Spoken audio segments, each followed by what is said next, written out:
and we'll get started. So again, welcome to Prosper 2021. We're very excited to have you all here with us today. And this is our agenda of today's session. So first, we're going to be introducing what sort of like what a case competition is, introduce the case, go through the presentation format, a few demo sessions that you'll be able to experience some hands-on case analysis slash implementation. Also, we're going to be talking about the presentation slide deck as well as a few Prosper presentation tips. So first of all, we all know that business competitions can be very daunting, especially to those new to the experience. So regardless of the caliber, we at Prosper want to ensure that everyone feels confident and excited when they enter through the venue store or log on to the opening ceremony live stream. As such, we have compiled the following presentation to provide you with the necessary resources to perform to the best of your ability. So let's first see what is a case competition. So case competitions provide a problem simulation that mimics the reality of corporate affairs through an analytical lens. And during the competition, you will receive a case study based on problems that you could encounter in the real business world. It will be about a specific company or market and the problem it wishes to resolve. Your team must identify these issues and then develop a resolving recommendation strategy. And therefore, then you must skillfully present your ideas to a panel of judges. And what should you expect on the day of? So again, it exposes students to many issues in the world of commerce. Your team must work together to analyze these problems and create resourceful and innovative solutions. These solutions will need to be put together in a presentation slide deck, which will be explained later. And you will present your analysis to a panel of professionals and usually followed by a short Q&A session after your presentation. And now we're going to be talking about the case study itself. All right, thank you, Tom. So what exactly is a case study? Well, just by going from the slide, a case study is an account of a real or of a hypothetical scenario about a specific company or market, its background and history, its strengths, and the problem it wishes to resolve. Now, when we talk about real or hypothetical, sometimes the cases that we get can be based off of actual companies, and then sometimes its problems are things that have actually happened in real life or are things that are just hypothetical. So sometimes research is required and sometimes research isn't really. But overall, you will be given problems that you will have to create solutions for when it comes to one specific company. And now analyzing a case. So before stepping into the competition, everyone on your team should have an assigned role. These roles differ depending on the quantity of members, including analysis of company/market, key issues, recommendations, mitigation, etc. Remain aware of your assignment and take note of any information in the case that pertains to your role.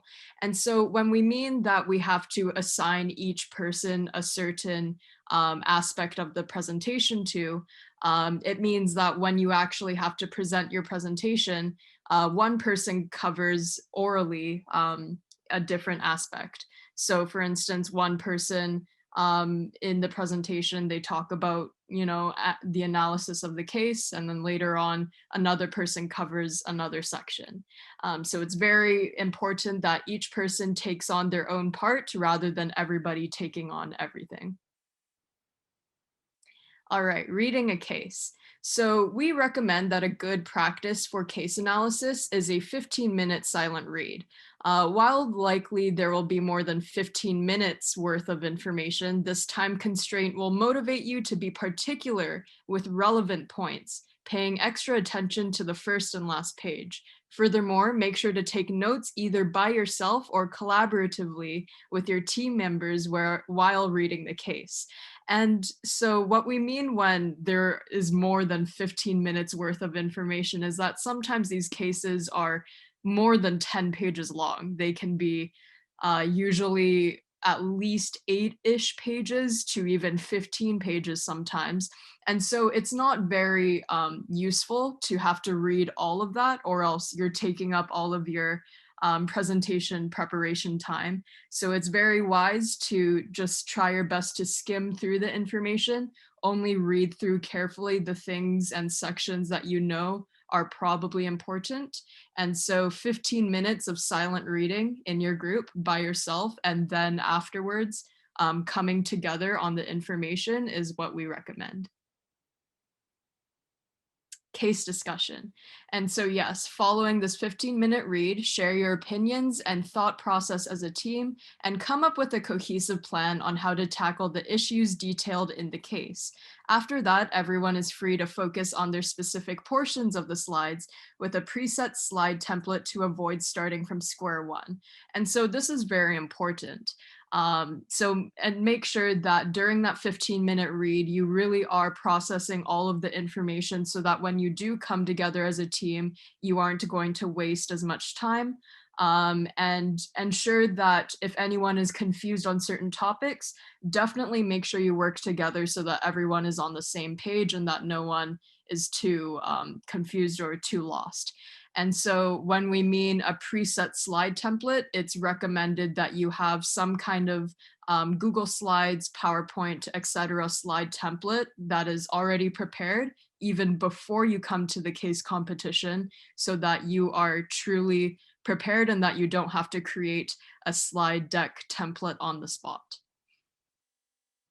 Important aspects to consider. All right, so in terms of the case itself, it's very important to consider events that have led up to the issue. So there will usually be background information on the case in terms of, what did the company experience leading up to their downfall or whatever happened. So it's very important, context and background information. What the case is prompting. So make sure you really hit home exactly what the problem is, so that in your presentation you aren't too off topic or you don't miss the point. So make sure you know exactly what the case wants from you and what exactly the problem is. Potential competitors. So for potential competitors, there are usually in a problem, such as in the business world, usually a company will face this specific problem because there are competitors in the same market. So for instance, you have, let's say Costco is the company that's in the case, and their competitors can include Target, Walmart, etc. So those would be potential competitor examples. Consumer information. So you got to make sure that you know exactly what the company's target audience is. So exactly who are the people that buy products or consume things from that company, which can be very important for a company's actual success in the end. Available alternatives. So essentially make sure that you know your solutions and make sure that you know what are the backup plans and etc. that a company can take to save itself, or really just make sure they're doing okay in the end. Financials. So in the end of a case, there will usually be some tables, some balance sheets, etc., that will show some financial information, or even some graphs that show a company's financial progression from over the years. Some of these graphs, especially if you're a beginner, it may be a bit difficult to understand at first, but maybe if you do have a more experienced person on your team, maybe they can look over quickly those financial graphics and maybe they can get a grasp of it. And then industry, just really make sure you know exactly what the company is competing in, how competitive their market is, and just truly make sure you know overall what the company is in for. All right, moving on to the presentation format. So there are a couple essential elements that every single team should have on their slides. So in order to show the judges the steps you have taken to reach your final strategy, as well as how you plan to execute your plan, the following are vital. The first one is an introduction and an issue analysis. The second is an internal and external analysis, followed up by a recommendation slide. And then after that, we're going to have our implementation and financials, risks and mitigations, and finally a summary and conclusion. Yeah, so first we have our introduction and issue analysis. So for these slides, we're going to have to introduce the problem in a way that is succinct and clear. Problem statement should invoke excitement, curiosity, and inspiration. So make sure when you're presenting this part that you're very, very clear and concise for this entire section. It's really not the most important part of your entire case. It's a general overview of what you learn and what you know about the issue. So make sure that you're showing an understanding of the underlying problems that the businesses must face. Focus on the issues and set the stage for the recommendation. So some suggestions for the components you'll have in this analysis section is a title slide, an agenda and overview of the presentation, the problem and topic introduction. And within that part, we're going to have to introduce our key issues, our problem statement, which is a concise description or question of the issue that is addressed. For example, we could have a question that is such as the follows: how can we establish a market for this new product based on current consumer trends? And finally, followed by an objective/goal slide. Moving on to our internal and external analysis. So for internal analysis, we have our SWOT analysis. And for those of you who have a bit of background in business, you guys would know that SWOT stands for strengths, weaknesses, opportunities, and threats. Personally, I find that this is the most important part of your analysis, to make sure that all of you have the slides in part of your presentation, as well as a mini issue identification slide as well. Some other options you can have for external analysis include PESTLE, Porter's Five Forces, competitive analysis, and consumer analysis. But once again, SWOT is going to be your primary analysis section that displays how you know about the case and the problem. Make sure that you have these additional analysis to support and appeal to the judges that you actually are aware of what the problem and what the case is all about. And moving on to the recommendations, these are the most important parts of your slides that tell your judges what you plan to do and what your suggestions are for the company. And it is a high-level strategy of how the company will solve its issues according to your analysis. So some aspects of a professional recommendation requires A, how the company will solve its problems, B, what the clients need to do, C, why the clients need to do this, and 4, who will be involved in executing the plan. So make sure that even though the slides need to be simple and concise and explain everything that you want to say, that you really go into detail and to why and how your solution is superior to that of others that other people and other teams might suggest as well. So some tips for recommendations. You should try to aim for traditionally around 3 recommendations. This really is going to depend on the case and what your team ultimately decides is important for your solution. So if there's one solution that requires a lot of time and effort, you probably might only have 2 solutions overall. But if all of them are not quite as big and are easy to execute, you probably want to aim for 4, maybe even 5 recommendations. So make sure each recommendation is unique and valuable.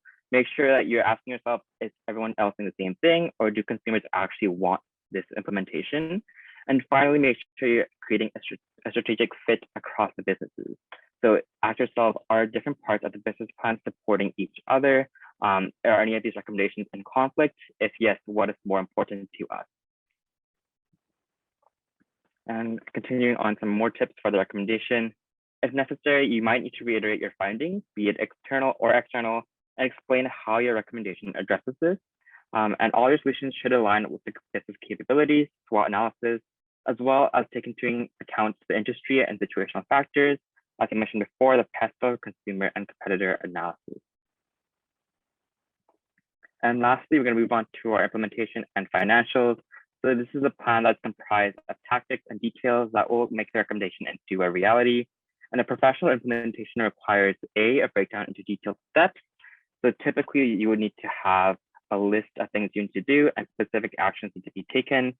B, you need to set a timeline. Traditionally, you want to make this simple and have a single timeline for all your recommendations and split it up into either quarters or months, depending on your timeline set, and detail out when each specific implementation should be taking place.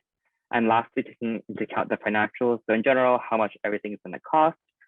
Is this going to be a major step back for the company, or when you produce more profit overall? And some more details you want to have in your implementation. So for your implementation plan, you need to break the strategy into actionable steps. So make sure you have all 4 P's of the marketing mix. And for those of you who don't know what they are, it's place, product, promotion, and price. If you have all 4 of these down, they're going to make sure that whatever you're doing is going to be making a huge benefit for your business or market that you're appealing to. And also make sure you're being realistic and reasonable, and that has to be balanced with creativity. You want to make sure that you're making a solution that is unique to everyone else, but also not over the top or unrealistic. So let's say I'm going to say, for example, let's say we're NASA, and my plan is let's go out of the Milky Way in the next 2 months. Realistically speaking, our technology is not there yet, but this is something that you could plan for something in the future. And for now, you could say something like, why don't we try to get to the moon within the next 2-3 years and get more resources out? And next part is the timeline. So we're going to have to assign, yeah. So for the timeline, we're going to assign proposed strategies to a time frame, and the timeline should follow a scale of fiscal periods, typically by quarter. But again, this is going to differ based on your guys' specific plan and how long you think each plan should take place. And so the following is an example of an implementation slide. So on the very left, you have your recommendation. So then for this team, they have 2 recommendations. The first one being a water campaign for marketing reasons. And the second one is a recycling program. The second part is the steps. So the specific things you plan to do as part of the recommendation. Next is the resources. So what you need to spend, what you need to invest in for the plans to take place. One of the more important parts definitely is the cost, so how much each section is going to cost, and whether that's going to be worth it for the company. Next is the timing, so how long every single solution will take place. And lastly, the key risks, so anything that could possibly take place that would be in conflict with your plans. And following this, we're going to have a risk mitigation slide that shows you how you can tell the judges and appeal that these are not big enough to override the current benefits. Yep, and the financial details. Make sure that included in your implementation is a brief financial analysis that outlines costs associated, provides a financial justification such as business benefits, economic profit, and opportunity costs, and break down costs into 2 categories, either a one-time cost and recurring costs. Something that's very important to note is that cost and financials, while it is a big part of your entire case study, that what's more important is whether the plan is successful rather than the cost. So even the cost may be cheaper, if they're not an effective thing to invest in, it will not appeal to the judges. Some costs may be more expensive, but if they are going to provide a huge impact that's going to benefit the company or business, then you're definitely going to want to include that in your slide. Next are some financial tips. So these are some simple tables that we have here to show you how you could build your slides. A bonus tip we have here is, because spending money always has a negative connotation, try to convey the benefits they provide as well. Focus less on the money and more on the benefits of the specific item that you're going to pay for and why you need to invest in that. Yep, and one more time, this is a cost breakdown. It's a more simplified slide deck as to every single cost you're going to have. So we have some one-time cost or upfront costs.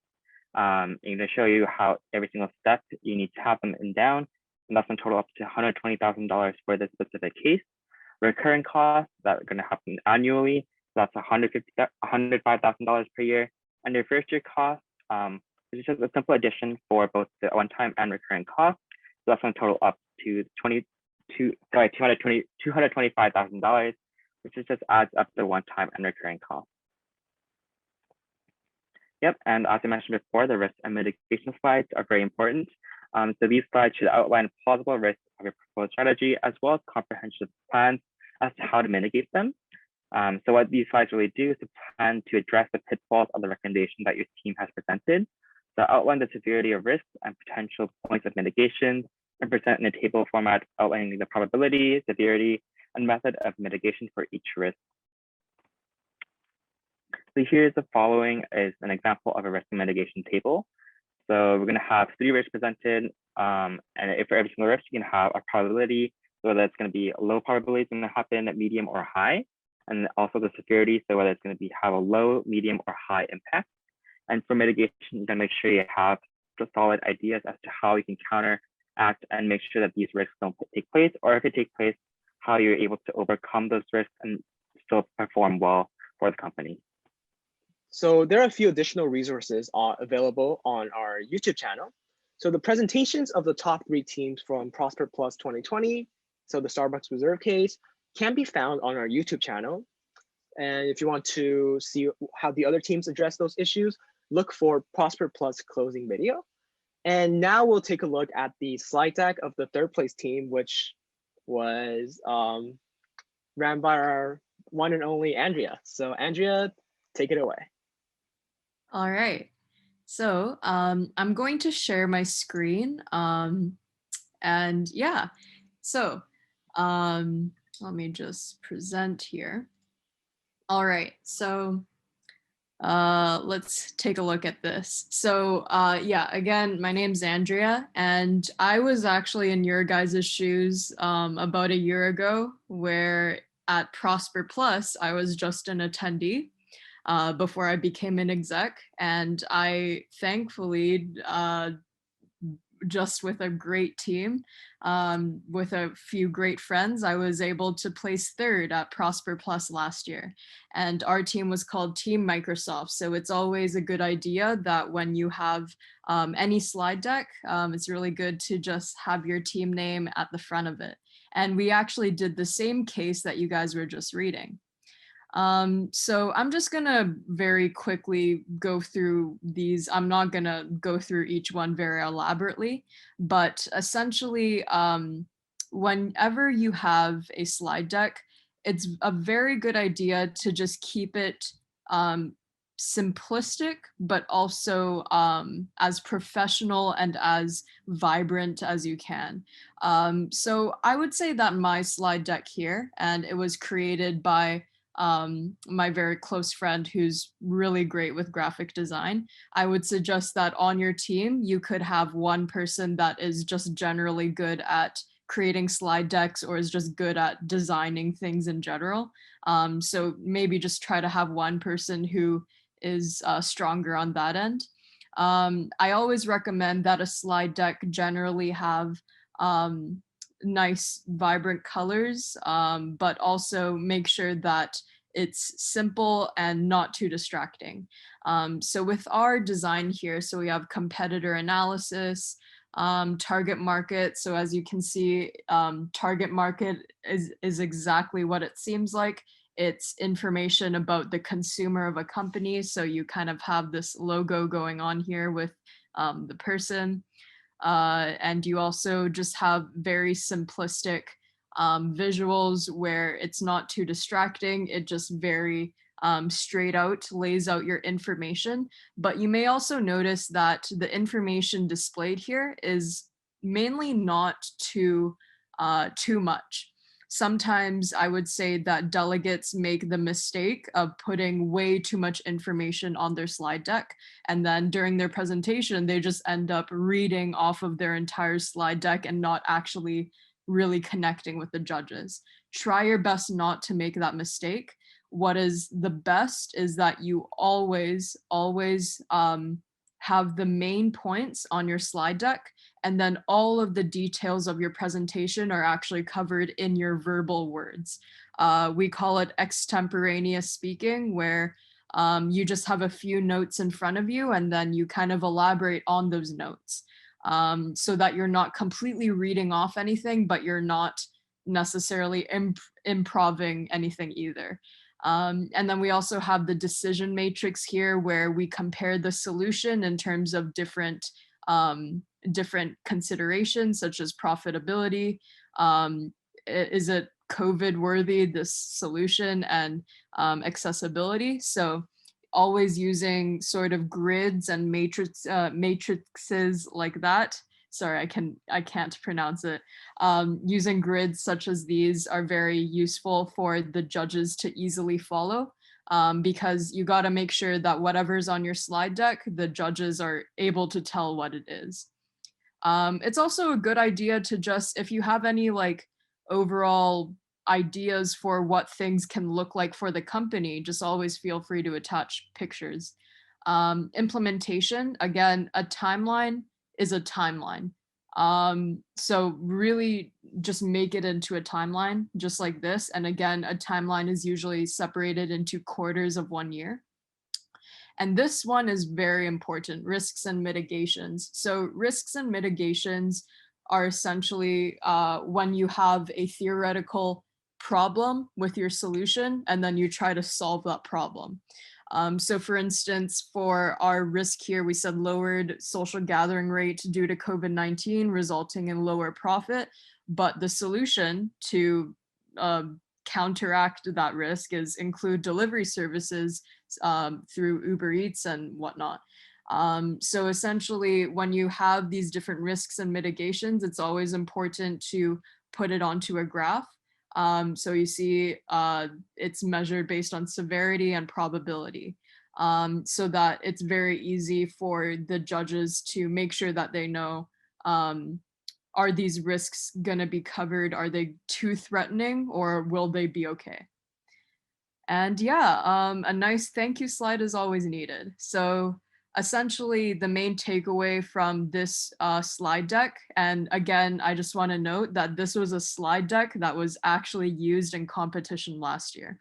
So I just want to note that any slide deck that you have, you don't have to go too overboard. But again, if you want to get those points from those judges, feel free to add in details, feel free to make it look prettier and have aesthetics, but don't do it to the point where it becomes too distracting or too crowded.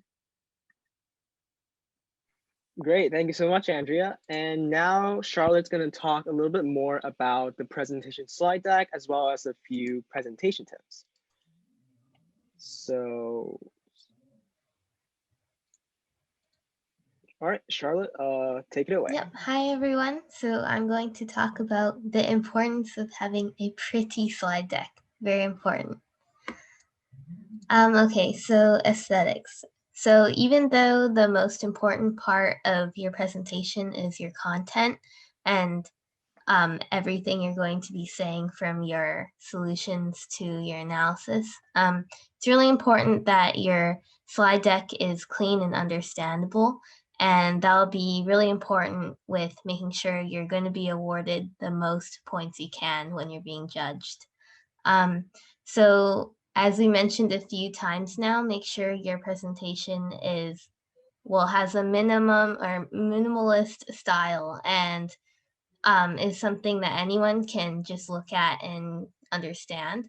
And if you're unsure where to start, that we do have a template that you can find on the Notion link that we sent earlier, or find another template yourself online. There's quite a few examples of templates that have everything that we discussed today. And yeah. So for organization, one thing you can do is you can have breadcrumbs at the bottom. So on this slide, as you can see, there's 6 main points for the different areas that you will need to hit when you're presenting. So the introduction, the analysis, your recommendations, your implementation, risk and mitigations, and then your concluding part. So what this is used for is to let the audience know that you're presenting to where you are in your presentation, and it makes it easier for them to follow what you're saying. Okay, so some presentation tips. So these are just some general tips that you should keep in mind for when you're going to be presenting. So confidence is key, and talking at a steady pace. So not too slow, not too fast. And you can ask your teammates if you're not sure how slow or fast you're talking. And then project your voice with clarity and employ body language and eye contact. That's a little bit awkward and not so easy to do online, but it's important to practice that anyway, because when we do start doing things in person, it's going to be really important to do that. and also aim for a strong hook and conclusion. So in the template that's included on our Notion, there is like a section where you're supposed to include like a quote or like a kind of standout fact that really engages your audience from the get-go. So that's what a hook would be. And then for your conclusion, you could try bringing things back to that hook or ending with a strong kind of phrase that has to do with your entire presentation. And then include professional visuals. So that could be minimalistic icons or pictures that are relevant to your case study. Always wear business attire, because that's how you show that you're professional and that you're here to be serious about what you're presenting. And then greet the judges before your presentation and thank them afterwards. So usually you would shake hands with them, but obviously we can't do that now. But it's really important to be polite because you want them to like you. And then don't forget to smile, because that goes hand in hand with being polite and having the audience enjoy your presentation. Great, thanks so much, Charlotte. And so this is the end of our session. And does anyone have any questions? Feel free to unmute your microphone and ask, or you can send your questions to the chat and we'll be able to answer them right now. And if you don't have any questions, now you're dismissed. Feel free to exit the Zoom call. And then on Saturday, so the May 29th, you'll receive a very important email regarding the logistics as well as your team assignment for the conference. Yes, Emily. So my question is for the marketing sections. I noticed that there's like different ways of analyzing a market. One would be like, do we have to use all those analysis, what do you call that? Like, do we have to use all those analysis, or like, what is the fundamental, I guess, fundamental marketing and analysis strategy that we should use on a case competition? Yeah, I can answer that for you. So I think what I think your question is which analysis strategy should you use? So typically most beginners use the SWOT. So the SWOT basically divides the case problem or whatever the case was about into 4 different areas. That's strengths, weaknesses, opportunities, and threats. So if you want to go more into that, you can always look at our resources through our Notion page. But yeah, usually a typical analysis is through SWOT. And then the other ones that are pretty important is competitor analysis. So comparing the competitors of a company, and also the usually the target market. Target market isn't usually a kind of analysis. Well, it is, but it's just generally stating the different details of what a consumer is for a typical company. So yeah, those are the 3 usual ones. Yeah, and just to add on to that, from my personal experience of doing lots of case comp, you generally want to make sure that, I know I'm saying this again and again, but the recommendation is really the meat of the entire presentation. You want to make sure that to really hone your message of what you're planning to do with the company to the judges. So make sure that in terms of time distribution, your analysis should be around 20 to 40% of the total presentation. If you want to go over that, it's definitely a possibility, but I would make sure that you're always restrictive to spending your time wisely, which I would say is not based solely on the analysis. Thank you.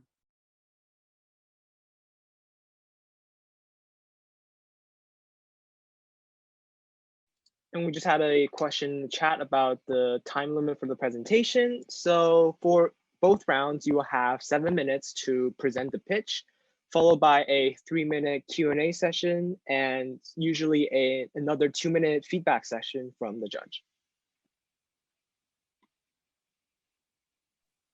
Oh yeah, before we conclude, I do just want to kind of describe what typically goes on in a Q&A session. So right after you do your pitch, so your whole presentation with the slide deck PowerPoint thing overall, the judge will start asking you questions, and you have to answer those questions on the spot. So you do not know these questions at all beforehand.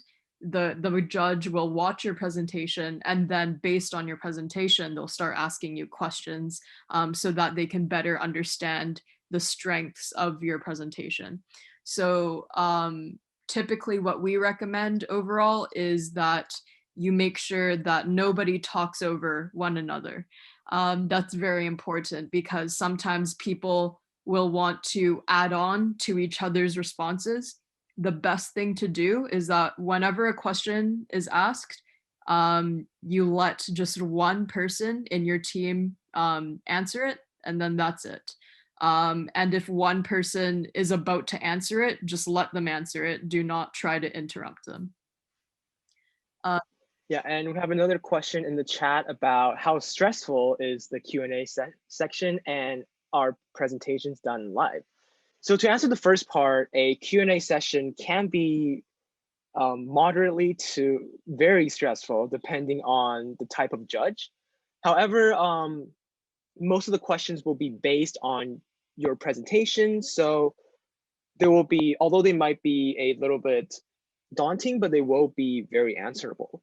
And for the second part of the question, so at Prosper, you will present twice during round 1 and round 2. Both will be conducted live in a Zoom breakout room. However, to add another score point to your final scoring, we will be recording your round 1 presentations and sending them to another judge for a asynchronous evaluation. So totally you'll have 3 score entry points. That was a great question. Yeah, and just to add on to that, the Q&A is never meant to threaten you or for the judge to kind of scare you off. It's really more of an experience for the judges to help understand your case. And it's really, for me at least, I see it as an opportunity for you to appeal parts of your case that make your presentation and your recommendations stand out from other teams. So make sure that you're always taking it kind of as an opportunity to reveal more details and appeal why your case is good. And usually the judges would tell you which specific slides the content that they're asking about is about. For example, for a presentation I did a month or 2 ago, the judge asked about a specific slide on the timeline about why we chose to put a specific content on this part of the timeline. So in that case, you'd have the person that presented on the timeline or knows best about it answer that question. Make sure you have kind of that collaboration happening as well to show your teamwork. All right, so seeing no further questions, we will now dismiss you. Thank you so much for attending our introduction to case competition workshop. We hope that you enjoyed it, and we hope that you were able to gain some hands-on experience through the activities. And if you have any more additional questions, feel free to stay in the meeting. The execs will be here to answer any additional questions. And yeah, have a great rest of your day. And we look forward to seeing you at Prosper 2021 on June 5th.